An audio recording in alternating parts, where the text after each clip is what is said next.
Purvanchal university ఇది కేవలం university కాదు, మీ సక్సెస్ స్టోరీకి చిరునామా.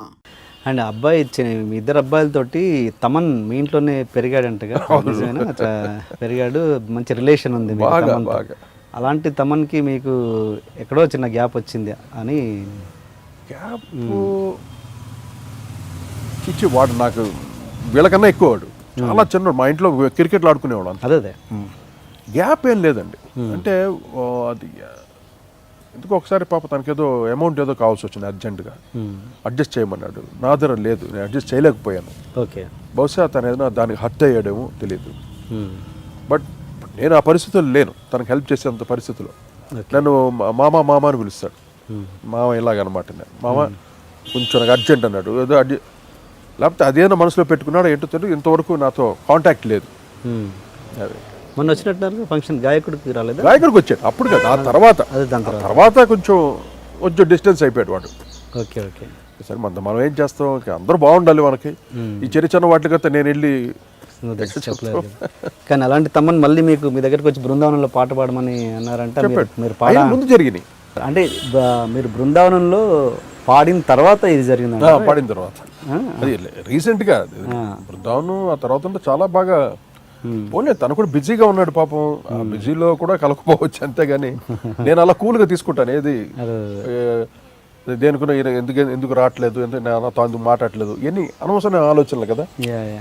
కానీ ఒకసారి అడిగే డబ్బులు అది మనకు కుదరలేదు, దానికి ఏదైనా అట్టే ఉంటాడేమో అనేసి వదిలేసాను. అంటే మీరు బృందావనం సినిమాకి రెమ్యునరేషన్ ఇచ్చినా మీరు తీసుకోలేదంట? అంటే సరదాగా తను పిలిచి రిక్వెస్ట్ చేశాడు, మామ మీరు పాడితే బాగుంటుంది. నేను కీరవాణి కూడా పాడాడు. ఇద్దరు అదే ప్రకాష్ రాజ్కి నా వాయిస్ను ఏదో పర్టికులర్ వాడిది అన్ని ఏ సాంగ్ తీసుకుని ఎక్కడో టాప్లో ఎక్కడో ఉంటుంది అనమాట. నేను బాంబేకి వెళ్ళి పాడాను ఆ సాంగ్.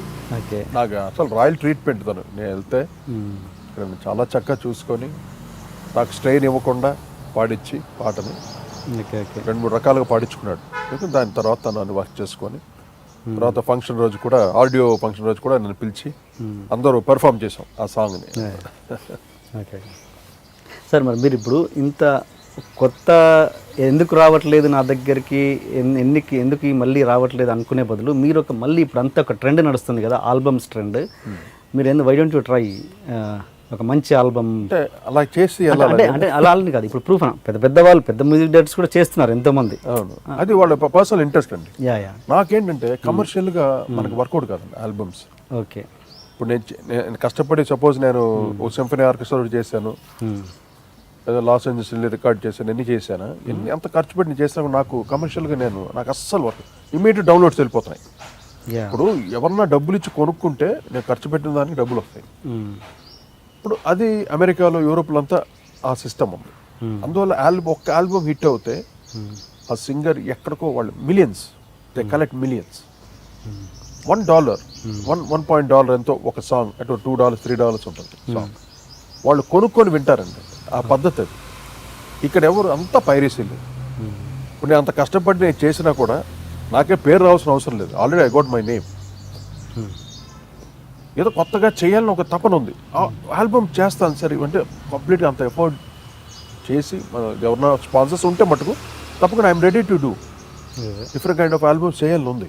అంటే ఇప్పుడు వీడియో ఆల్బమ్స్ ట్రెండ్ నడుస్తుంది కదా యూట్యూబ్లో, అది యూట్యూబ్ ట్రెండ్ ఉంది. But that's not that up to mark అండి, అంత లేదు మన, ఎస్పెషల్లీ మన తెలుగు. యూట్యూబ్లో ఎంతసేపు చూస్తే అన్ని చీపి ఏదో కాంట్రవర్సీ టాపిక్స్, ఈడు ఆడేం చేసాడు, వీటిలు ఇది పెట్టి అలా చేస్తున్నారు యూట్యూబ్స్. కానీ albums there is no 1% craze లేదు. అండ్ ఇంకోటి సార్, మ్యూజిక్ సంబంధించి వస్తే ఒక పాట మ్యూజిక్ డైరెక్టర్ మామూలు చాలా సినిమాలలో ఒక ట్యూన్ నడుస్తున్నప్పుడు సపోజ్ ఒక పదం ఉంది, సపోజ్ వస్తాడు అని ఒక పదం ఉందనుకోండి, ఆ ట్యూన్లో ఇరికించడానికి, ఆ ట్యూన్కి తగ్గట్టుగా ఇరికించడానికి వస్తాడు అని అనడం. అంటే నీకు ఎగ్జాంపుల్ సరిగ్గా చెప్పలేకపోతున్నానేమో, అలా అంటే దాని పదాన్ని అర్థం లేకుండా అయిపోతుంది ఆ పదం ఆ పాటలో. అలాంటి సందర్భాలు చాలా పాటలు ఉన్నాయి, నేను కరెక్ట్గా నేను చెప్పలేకపోతున్నాను, ఎగ్జాంపుల్ ఇవ్వలేకపోతున్నాను. అది మీరు క్యాచ్ చేశారా మీరు? అది ఎందుకు జరుగుద్ది అంటే మీనింగ్ లేకుండా, పదానికి మీనింగ్ లేకుండా చేస్తే? అంటే మీరు మా పాటల్లో మీరు అది ఫీల్ అయ్యారా? ఇప్పుడు లేటెస్ట్ సాంగ్స్ మీరు ఫీల్ అయ్యారా చెప్పండి. మీ పాటలు నేను అసలు నేను రాత్రంతా వెతికాను, మీ పాటలు ఏమైనా దొరుకుతాయేమో అని. అంటే ఎందుకంటే అది నేను అన్ని ట్యూనే చేస్తాను. నా ట్యూన్కి ఆ సాహిత్యం ఓపెనింగ్ కటింగ్ నేనే ఇస్తాను, సాహిత్యం నేనే ఇస్తాను. ఓపెనింగ్ ఇలా ఉండాలి, ఇందిర మందిర సుందరకార తంతర తంతర తంతర తార అంటాను అంతే. ఇందిర మందిర సుందరకార ఆ సౌండ్ పడాలి. అలాగే చాలా పాటలు ఉన్నాయి. అలాగే నేను ఓపెనింగ్ వర్డ్ ఇస్తాను. అంటే ఈ టింజ్లలో ఇప్పుడు నీ మనస్సులో ఉషస్సుకే నమస్సు మాంజలి, నేను లిరిక్ పాడలేదు. అంటే లిరిక్ నేను చెప్పలే, మా గురువు గారికి ఏమన్నాను రావాలి నాకు. ఎందుకది ఒక చిన్న ఒక గ్యాడ్జెట్ ఉంది, దాంట్లో ఈ ప్యానింగ్స్ వస్తుంది అనమాట. అంటే ఇలా అలాంటి చాలా మిస్టీరియస్గా ఉంటుంది అది, ఆ సౌండింగ్ సరౌండ్గా వెళ్తూ ఒక కొత్త గ్యాడ్జెట్ వచ్చింది మాకు ప్యానింగ్స్. దాని గురించి ట్రై చేశాను, అది సక్సెస్ అయ్యాను. కానీ ఆ రోజు రికార్డింగ్ క్వాలిటీ 3 ట్రాక్ రికార్డింగ్ ఉండేది. మల్టీ రికార్డింగ్ ఉంటే ఇంకా ఇప్పుడు కొత్త మ్యూజిక్ రైటర్లకి వాడికి ఎంత అదృష్టం అంటే అన్నీ అంటే వడ్డించి పెట్టున్నాయి హ్యాపీగా.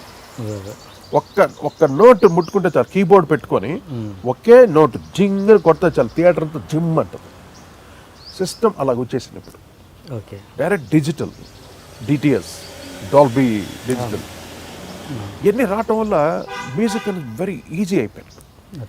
మా రోజుల్లో అది కాదు. నేను 3 ట్రాక్ రికార్డింగ్ నుండి వచ్చాను. 3 track, 24 track, 3 track, 6 track, 8 tracks అలాగా. తర్వాత 24 ట్రాక్ ఒటారి మిక్సర్ ఉంది 70 ఓం థియేటర్లో ప్రసాద్స్లో. దాంట్లోనే కొదం శివం కానీ త్రినేతుడు సాంగ్స్ని అక్కడే చేశాం. ఆ సిస్టమ్స్లో నేను చేశాను. అంటే నా అనుభవం అది. 3 ట్రాక్, 4 ట్రాక్ అండ్ 24 ట్రాక్, తర్వాత మల్టీ ట్రాక్స్. ఇప్పుడు లాజిక్ అని, క్యూబేస్ అని సో మెనీ సాఫ్ట్వేర్స్ వచ్చేసింది. అన్నిట్లో వర్క్ చేశాను నేను. అదే అనమాట, అన్నిట్లో వర్క్ చేయడం వల్ల నాకు అనుభవం ఫుల్గా. అక్కడి నుండి వచ్చినోడిని నా విజన్ ఎంత ఉంటుందో చూడండి, సౌండింగ్ ఎంత చేయాలి. నా సౌండ్ తర్వాత అందరికీ అది అలవాటు అయ్యింది. అంత హ్యూజ్ సౌండ్ ఎవరు ఇచ్చేవాళ్ళు కారండి. ఓపెన్లీ చెప్తున్నా, ఆ హ్యూజ్ ఆ రిథమ్ బీట్, ఆ పంచ్ కానీ, బ్యాక్గ్రౌండ్ మ్యూజిక్లో ఆ రిచ్నెస్ కానీ. మీరు చూడండి నా సినిమా రికార్డింగ్ చూడండి, పెదరాయుడు కానీ, నువ్వు నాకు నచ్చావు కానీ, తర్వాత అరుంధతి, టోటల్ బ్యాక్గ్రౌండ్ స్కోర్ అండి, ఆ రిచ్నెస్, సౌండింగ్, ఆ హార్మోనీ ఫుల్ పక్కగా ఉంటుంది. నేను ఆ సౌండ్కి ఎక్కువగా ప్రామినెంట్ ఇస్తాను. అంటే నేను అనుకున్నది అది గ్రాండియర్నెస్, డీప్ బేస్ అది రావాలి, వచ్చి తీరాలంతే. మనం అంటే బ్లర్ అవుతాయి. ఆ బ్లర్ అవ్వకుండా ఆ ఫ్రీక్వెన్సీని కరెక్ట్గా రికార్డ్ చేయాలి.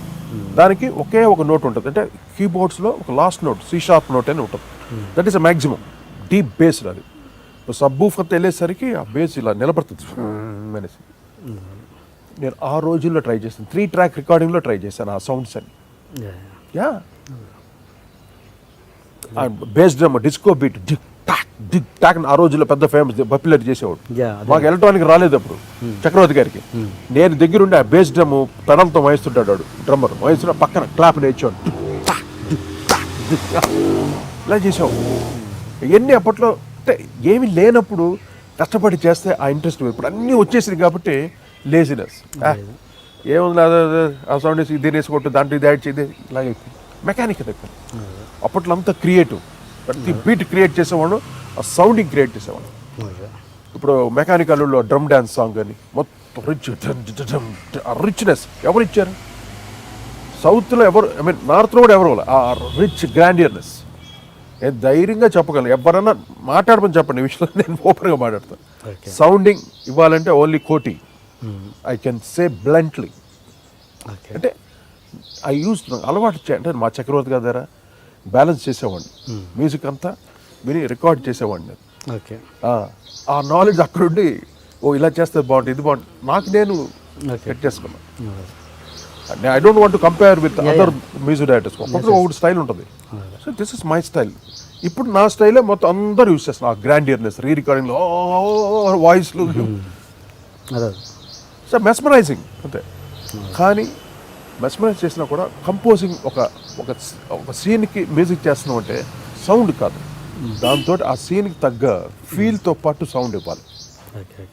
ఇప్పుడు చేసేది ఓన్లీ సౌండ్ ఇస్తున్నారు, ఫీల్ ఉంటల్లా, దాంట్లో ఆ ఎమోషన్ ఉంటల్లా, ఓన్లీ సౌండ్. ఇప్పుడు జనాలు కూడా వాళ్ళకి అవసరం లేదు, సౌండ్ ఉంటే చాలు, సీన్ ఉంటే చాలు, అలా వెళ్ళిపోతుంది. And for more videos, Please subscribe to iDream. Please subscribe to iDream. Please subscribe iDreams. And please subscribe to iDream. For more videos, subscribe to iDream. please like, share, and subscribe to the channel. Congratulations, iDream. Subscribe to iDream. Subscribe to iDream. So subscribe to iDream Media. iDream team అందరికి huge congratulations. Please subscribe iDream Media. Please subscribe to iDream. Subscribe iDream. Please subscribe to iDream. iDream అంటే నా కళల ఛానల్ను subscribe చేసుకున్న నోరు తిరుగుతలేదు. మీరైతే గంట గుర్తు కొట్టండి. For more such videos, please subscribe to iDream. Subscribe to iDream. Please subscribe to iDream. Please subscribe iDream Media. Please do subscribe to iDream. Please subscribe to iDream Media. For best entertainment and information please subscribe iDream. And don't forget to subscribe to iDream.